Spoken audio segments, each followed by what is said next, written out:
बोले शांतिनाथ भगवान की।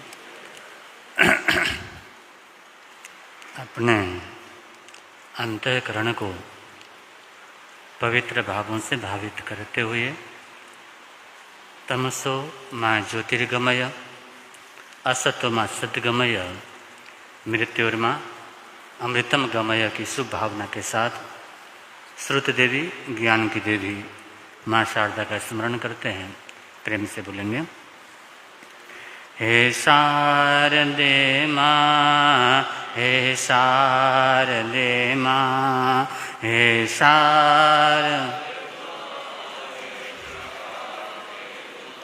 अज्ञानता से हमें तार देना, अज्ञानता से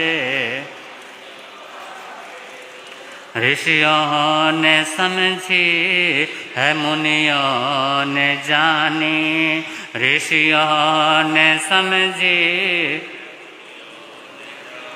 शास्त्रों की भाषा है, आगम की वाणी, शास्त्रों की भाषा हम भी तो जाने, हम भी तो समझें, हम भी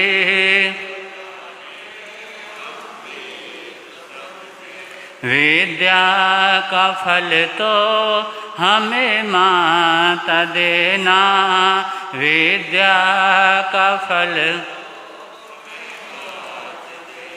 हमें माता देना। हे शारदे माँ, हे शारदे माँ, हे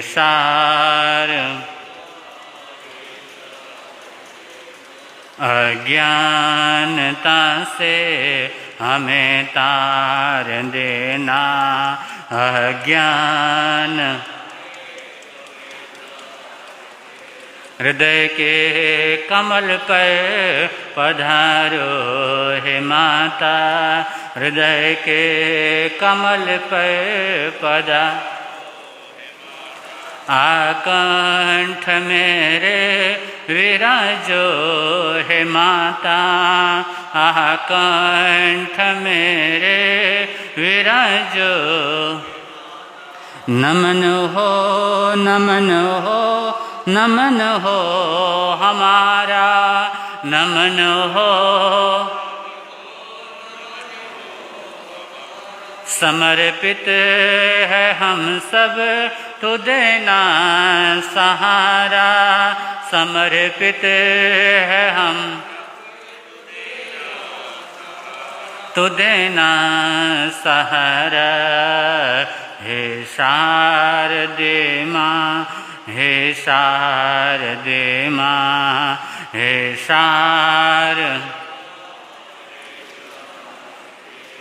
अज्ञानता से हमें तार देना, अज्ञान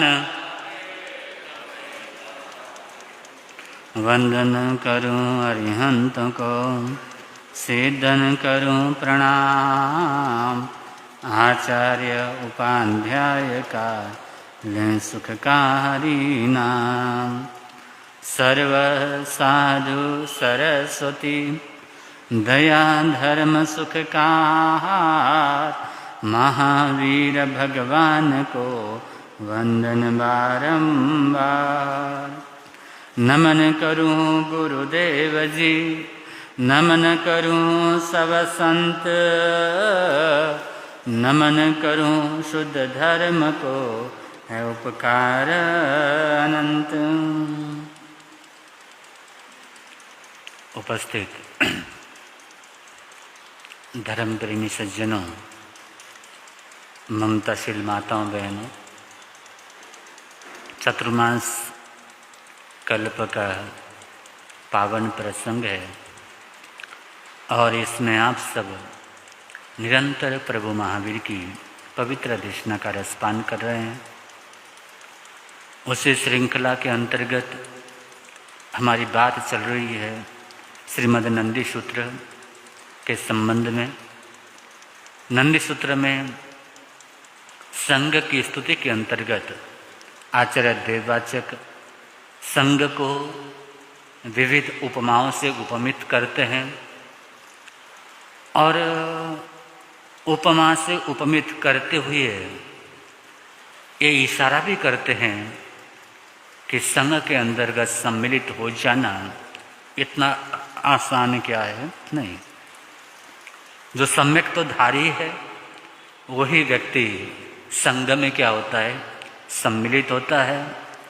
और ऐसा संग में सम्मिलित हुआ व्यक्तियों का समूह जिसको हम श्री संघ कहते हैं या चतुर्विध संघ कहते हैं या जिसको हम तीर्थ कहते हैं, वो वंदनीय है, नमन योग्य है और भगवान का स्वरूप है। इसी के अंतर्गत उन्होंने संग को उपमित किया सूर्य से, जिसके संबंध में 2 दिन पहले आपसे बात की थी, परसों बात की थी। सूर्य से संग को उपमित किया। सूर्य ऐसा होता है जो स्वतः प्रकाशित होता है, सर्वत्र प्रकाश करता है। सूर्य जहाँ भी होगा वहाँ पर अंधकार का नामो निशान नहीं होगा। शायद पहले भी आपके सामने जिक्र किया था कि एक बार अंधकार भगवान विष्णु के पास में गया। उनका, हे भगवान, ये सूर्य मेरा बहुत पीछा करता है, मेरे पीछे पीछे आ जाता है, ऐसी कृपा करो, उसको समझाओ थोड़ा सा कि मेरे से क्या करे, दूर रहे, मेरे पास न आए, मेरे से दूर रहे, उसको थोड़ा सा समझाओ। मुझे भी रहने का हक है, मुझे भी संसार में रहना है, कोई तो उपाय करो। तो भगवान ने इसको बुलाया, सूर्यदेव को बुलाया। कहते, सूर्य, आप अंधकार का पीछा करते हो। उनका, अंधकार कैसा? अंधकार क्या? अंधेरा क्या होता है, मुझे कुछ क्या है? अंधकार क्या होता है, मुझे कुछ भी क्या है? अब सूर्य होगा, सूर्य को अंधेरे के बारे में क्या पता रहेगा? जहाँ भी सूर्य होगा वहाँ पर अंधकार की कोई संभावना क्या होती? नहीं होती। तो संग को उपमित करते हैं सूर्य से और शब्द देते हैं भद्दम दम संग सुरस, शमन करने वाले। अप्पा चेव दम यब्बो अप्पाऊ खुलुदुत्तमो, अप्पा दंतो सुही होई असीम लोए परत। भगवान महावीर की पवित्र देशना है कि अपने आप को दमन करना अर्थात शमन करना, अपने आप को शांत करना, अपने भीतर की कमजोरियों को नष्ट करना इतना क्या है, आसान नहीं।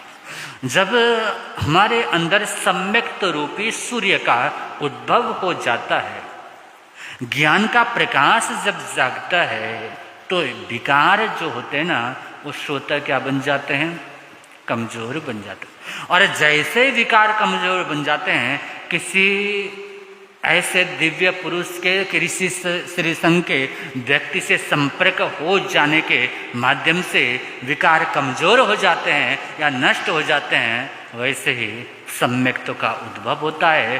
सम्यक्त्व का उद्भव होता है तो बुरे से बुरा व्यक्ति बदल जाता है। बुरे से बुरे व्यक्ति के अंदर उसका अंधकार नष्ट होता है, एक नए प्रकाश का क्या होता है, जन्म होता है।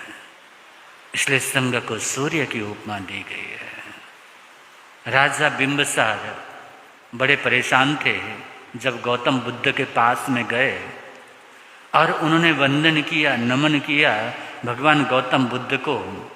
मगध देश के राजा, अंग देश और मगध देश के राजा बिंबिसार, उनको देखा गौतम बुद्ध ने, उनका, राजन आप बहुत परेशान हो, क्या बात है? उनका, मैं बहुत परेशान हूँ, बड़ा दुखी हूँ। वो जो डाकू है ना अंगुलीमाल, उसने मुझे बड़ा दुखी किया हुआ। उन्हें बड़ा दुखी किया हुआ है मेरे को उस अंगुलीमाल डाकू ने।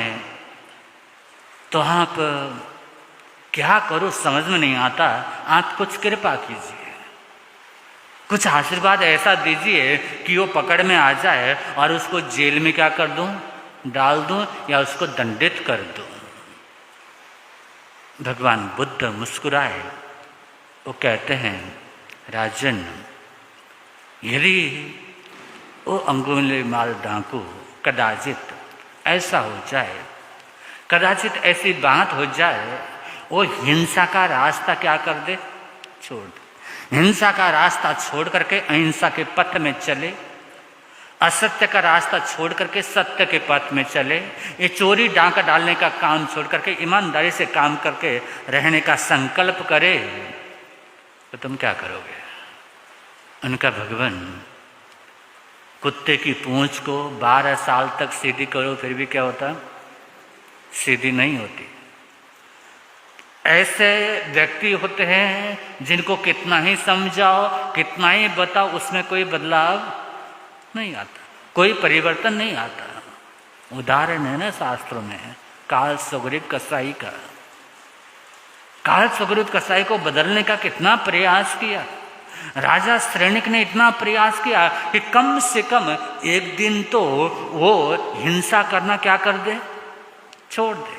भगवान कहते हैं एक दिन के लिए हिंसा छोड़ दे तुम्हारी प्रेरणा से, तो शायद तुम्हारे नरक के बंधन क्या कर जाए, कट जाए। और उसने पूरा प्रयास किया राजा ने कि तुझे हिंसा नहीं करना है, जेल में डाला, कुएं में लटकाया, हर तरह से किया, लेकिन वो कहीं ना कहीं हिंसक वृत्ति, हिंसा ही करता रहा, काल्पनिक रूप से ही सही हिंसा करता रहा। तो इसको कहते हैं मिथ्यात्व के गहन अंधकार में डूबा हुआ व्यक्ति। लेकिन उदाहरण और भी है, चंड कौशिक जैसा सर्प बदल गया। संत होकर के चंड कौशिक पिछले जन्म में उसने संतत्व का त्याग किया, संत हो न सका, मारने को दौड़ा, शिष्य को मारने को दौड़ा, मरा तो सर्प बना। लेकिन सर्प बन करके महावीर का सानिध्य मिला तो ऐसा बदला सर्प के रूप में संत बन गया। कि कितनी समता, कितनी शांति।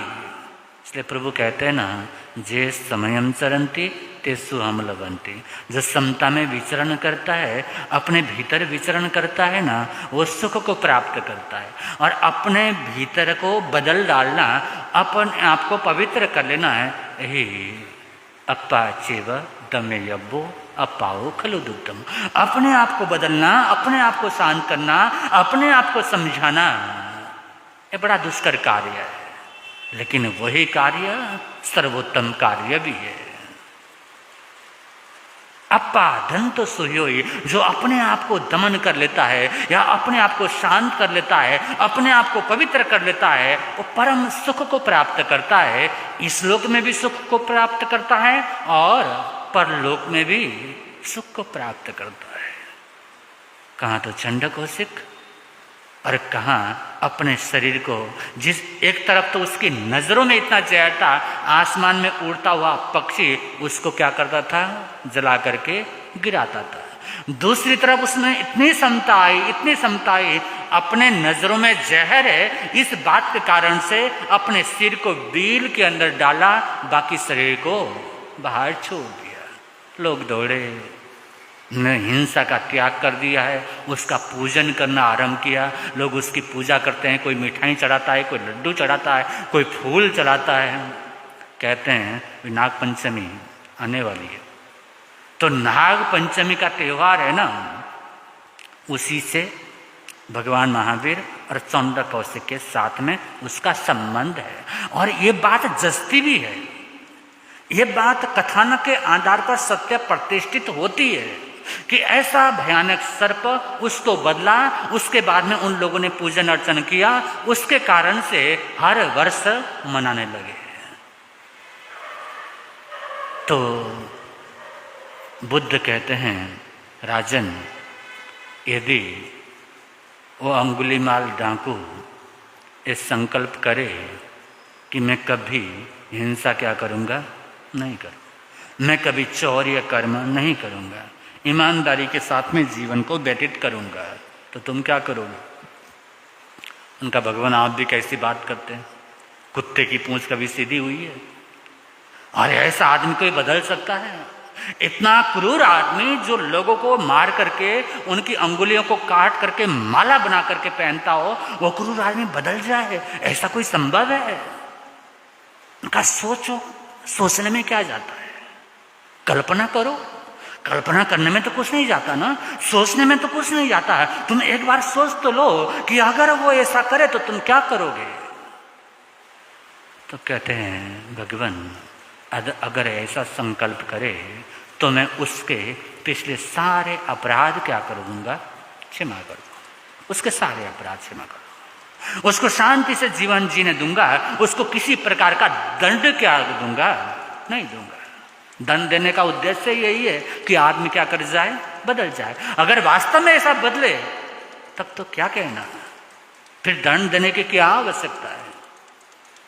उनका लेकिन भगवान ये पश्चिम से सूर्योदय होना एक बार संभव है, लेकिन ऐसा डाकू ऐसे बदल जाए ये संभव नहीं है। राजन, यदि ये सोचो कि अगर वो बदल जाए, वो डाकू पने का काम छोड़ दे, सारे गलत काम छोड़ दे, और छोड़ने के बाद में तुम्हारी तरह से या हमारे उपासक वर्ग जो है उनकी तरह से उपासक जीवन, धार्मिक जीवन जीना चाहे, तो तुम क्या करोगे? भगवान आप भी कैसी बात करते हैं? ऐसा डाकू बदल जाएगा, ऐसा डाका डालने वाला व्यक्ति बदल जाएगा, और वो भी धर्म का रास्ता अपनाएगा, गृहस्थ धर्म सही ढंग से अपना करके चलेगा। कहाँ की बात लेके बैठे हैं? उन्होंने कहा सोचो, सोचने में क्या जाता है? सोचने में तो कोई नुकसान नहीं है। उन्होंने कहा अगर ऐसा बदल जाए ना तो उसके रहने की, उसकी आजीविका की सारा प्रबंध मैं क्या करूँगा? खुद करूँगा। अपराध को तो माफ कर ही दिया, उसके साथ में उसके जीवन की सारी व्यवस्था करना, उसके परिवार की व्यवस्था करना, वो क्या होगी? मेरी जिम्मेदारी होगी। मैं उसकी जिम्मेदारी का वहन करूँगा। उनका राजन, यदि वो सारा कर्म छोड़ दे और छोड़ने के बाद में संन्यास धारण करे, भिक्षु धर्म क्या कर ले? स्वीकार कर ले, मेरा शिष्य बन जाए, मेरा संत बन जाए, साधु बन जाए, तो तुम क्या करोगे? क्या भगवान आप भी कैसी बात करते हैं? कहाँ तो डाकू और कहाँ संत, कहाँ इतने लोगों को मारने वाला और कहाँ संत का एक दिव्य स्वरूप। ऐसे तुलना, कहाँ राक्षसी प्रवृत्ति और कहाँ दैवीय स्वरूप, कहाँ संभव है एक ही जीवन के अंदर इन दोनों का संबंध हो जाए? ऐसा चमत्कारिक परिवर्तन कहाँ संभव है? उनका ऐसा सोचना भी बड़ा मुश्किल है भगवान। उनका सोचो, सोचने में क्या जाता है? अगर तुम वास्तव में कहना चाहते हो तो एक बार सोच के तो देखो कि अगर वो संत बन जाए तो तुम क्या कर सकते हो, क्या करोगे? उनका भगवान, फिर तो मैं क्या कर सकता हूँ? अगर संत ही बन गया कोई, फिर तो उसको कुछ चाहिए भी नहीं। आपके चरण में आ ही गया, आत्म साधना के पथ पर चल ही गया, तो इसके लिए मैं क्या कर सकता हूँ? लेकिन भगवान, ये कहाँ संभव है? आप तो बस इतना बताइए, उस डाकू को मैं कैसे क्या कर लूँ? पकड़ लूँ। अगर संत बन जाए तो स्वाभाविक है, संत को तो मैं क्या कर सकता हूँ? नमन कर सकता हूँ, उठ बैठ करके वंदन कर सकता हूँ, उसके चरण को छू सकता हूँ, उसके अलावा मैं कुछ कर नहीं सकता। लेकिन ऐसा कहाँ संभव है? उनका राजन, ये देखो, इधर देखो, उनका कौन? अंगुली महाराज, अंगुली मुनि बन चुके हैं, संत बन चुके हैं। एक सानिध्य मिला, थोड़े शब्द कान में पड़े कि मैं तो रुका हूं, तू तो रुक जा, उसका जीवन बदल गया, संत बन गया। सब लोग आश्चर्यचकित, राजा दांतों तले अंगुली दबाने के मजबूर। भगवान, ये चमत्कार उनका हो गया, ये जीवन में संभव है। ऐसा जीवन में होता है कि कोई तामसिक प्रवृत्ति से दैवीय प्रवृत्ति और सात्विक प्रवृत्ति में बदल जाए, कोई राक्षसी वृत्ति से दैवीय स्वरूप को प्राप्त कर ले, क्योंकि आत्मा में तो वही दिव्य स्वरूप है। बस वो अंधकार को दूर करने की क्या है जरूरत है। और अंधकार को दूर करने के लिए सूर्य के साथ में जो हो लेता है, या सूर्य जैसा सोता प्रकाशित जो हो जाता है, उसके पास में अंधकार क्या करता है, नहीं पटकता। उसके आसपास में कोसों दूर दूर तक अंधकार का कोई नामो निशान नहीं होता है। ऐसा हो जाए, जिसका मन बदल जाए, सबसे बड़ी बात है मन को बदलना। मुंड मुंडाना बहुत सरल है, मन मुंडन आसान नहीं। मुंड मुंडाना बहुत सरल है, मन मुंडन आसान नहीं। व्यर्थ भभूत रमाना तन पर, यदि भीतर का ज्ञान नहीं। व्यर्थ भभूत रमाना तन पर, यदि भीतर का ज्ञान नहीं। पर की पीड़ा में मोमसा, पर की पीड़ा में मोमसा पिघलना है साधना, पाना नहीं जीवन को बदलना है साधना, पाना नहीं जीवन को बदलना है साधना। धुएं सा जीवन मौत है, धुएं सा जीवन मौत है।